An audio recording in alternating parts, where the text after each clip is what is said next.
Ready to turn your Ubuntu machine into an Android app-building powerhouse? First, head to the Android Studio website using your favorite browser like Firefox or Chrome. You will download the latest version of Android Studio, which is essential for Android development.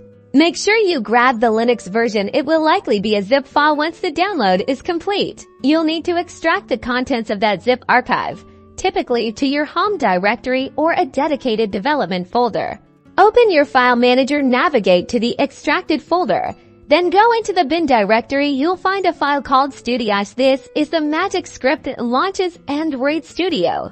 Right-click on Studiosh and select Run. Follow the on-screen prompts. You will choose whether to import settings from a previous installation and select the installation type. Usually standard is a good choice for beginners. Android Studio will then download and install all the necessary components, like the Android SDK. This may take some time, so grab a cup of coffee.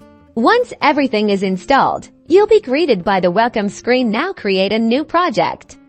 Choose the empty activity template for a simple starting point. Give your app a name, choose a package name, and select your preferred language, like Java or Kotlin, and click Finish.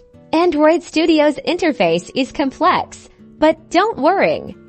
You can start designing your user interface in the activity_maximil file, which you will find inside the race folder inside the layout folder in the project panel on the side.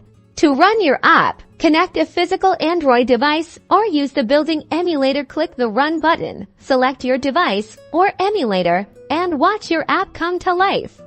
That's it. You've built your first Android app on Ubuntu.